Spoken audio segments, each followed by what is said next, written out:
Number Hadith 67 عن أبي هريرة رضي الله عنه قال قال رسول الله صلى الله عليه وسلم من حسن الإسلام المرء تركه ما لا يعنيه رواه الترمذي وغيره.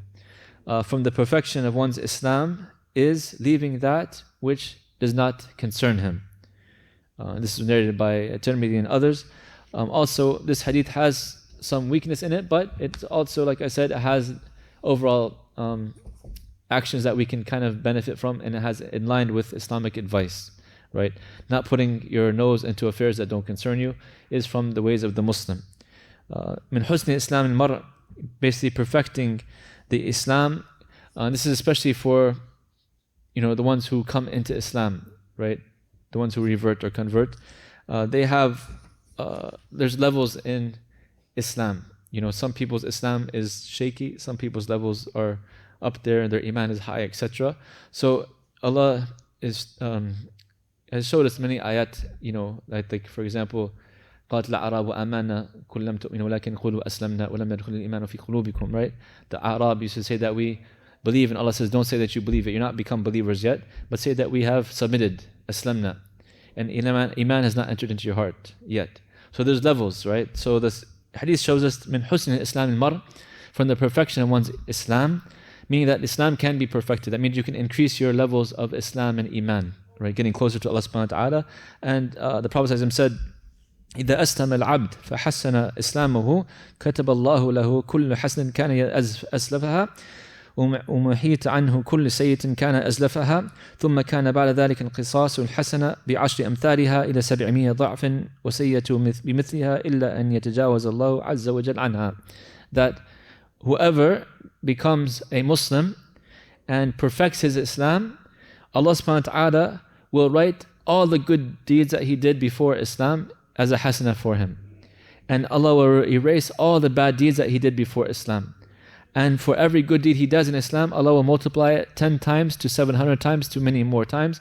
And for any sin that he does, Allah will only count it as that one sin, or he will forgive it. So this is from the perfection of the Islam of one who becomes a Muslim, and he should be very careful when you become Muslim to, subhanAllah, take that gift that Allah has given you, like you have a clean slate.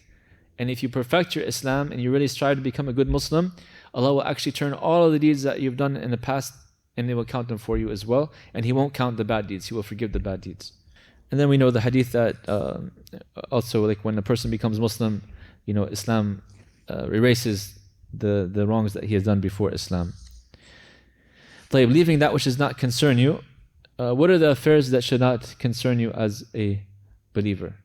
Okay, let's start with what should concern you as a believer. So what is not being referred to in this hadith?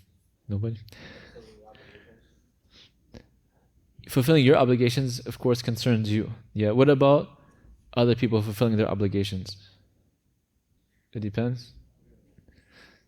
Okay, so we should not take from this hadith that there's no nahi an al-munkar or amr al-ma'ruf, right? That we shouldn't enjoin the good or forbid the evil. For example, somebody sees an evil in front of them and they say, هذا لا يعنيني, this does not concern me. It's his own affairs. خلاص. Right? We don't want to be like that, like the children of Israel. That's how they went astray. Right? They used to allow the evil to be in front of them, and just as long as they didn't do it, they didn't care. Right? Or if you have a friend or somebody, they're not fulfilling their obligations, you shouldn't say, هذا لا يعنيني, this is not my concern. You should enjoin the good. Tell them, brother, you should be praying. Like, salah is obligatory upon us. Brother, you should not be backbiting. Right? This is something that concerns because it's from the rights of Allah subhanahu wa ta'ala. So we can't use the excuse that, for things that are obligations or encouraging the good or forbidding the evil as something that does not concern you. Leaving that which does not concern you is something that has no benefit for you in the akhirah. Right? Or something that is not your business. For example, two brothers are talking privately and then you go and say, hey, what are you guys talking about? Right? This is not proper adab. So, basically, a believer, he does not involve himself in affairs he doesn't need to be involved in. Because time is so precious, you don't want to waste time on something that's not necessary. Like Also, scholars that can count, for example, the time wasted on, especially nowadays, social media stuff. Like so many things that people view, you have no concern with it whatsoever.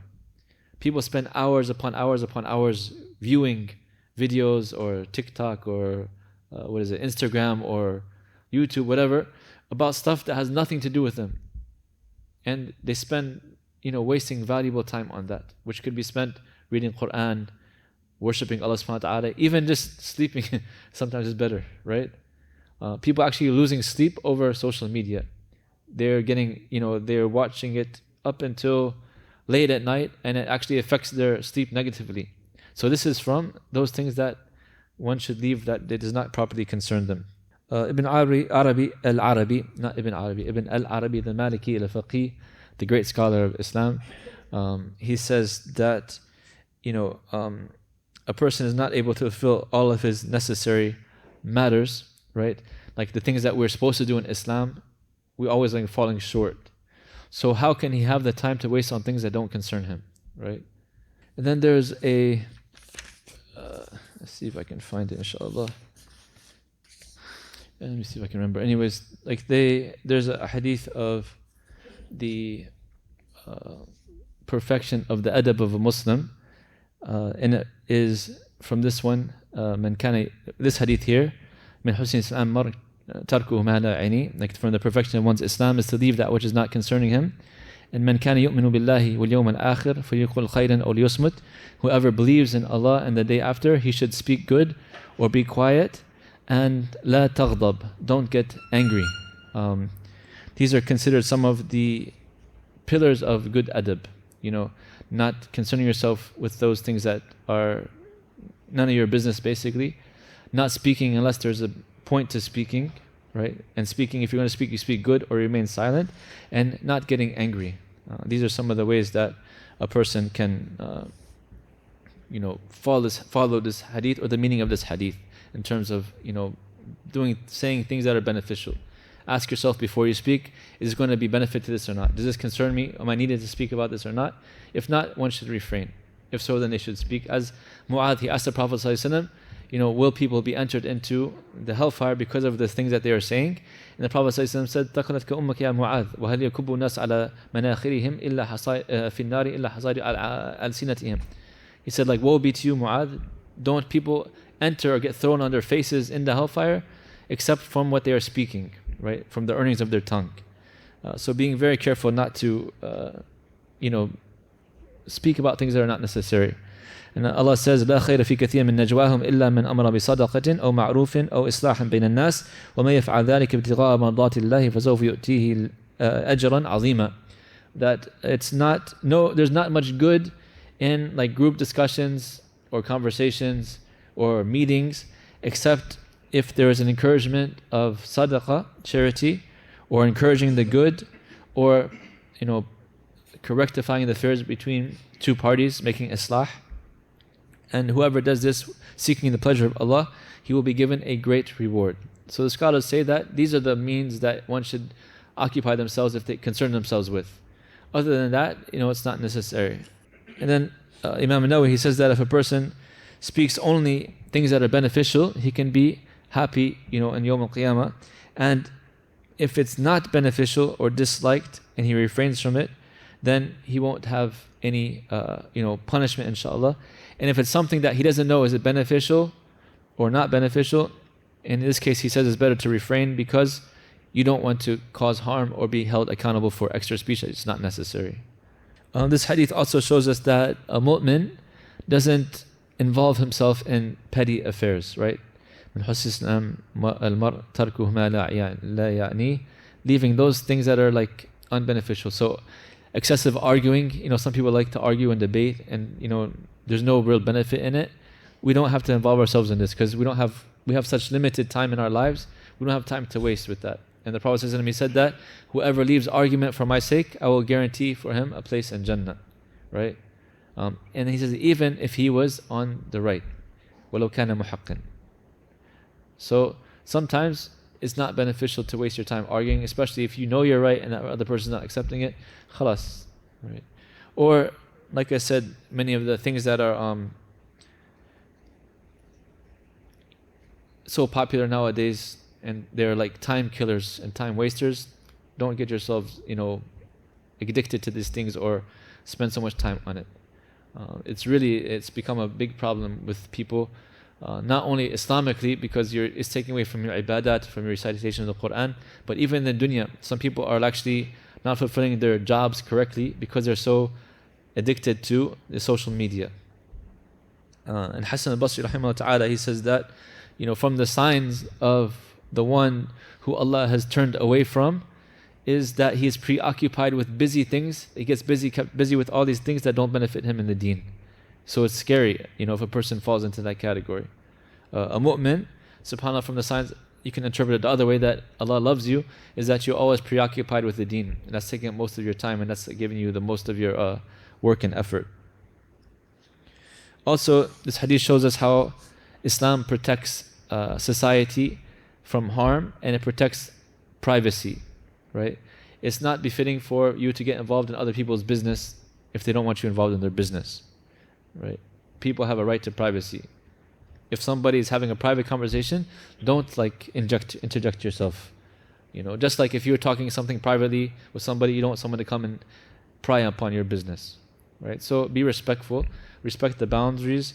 Don't try to get yourself involved in things that you don't need to be involved with. Also, it shows us to train ourselves to prioritize, right?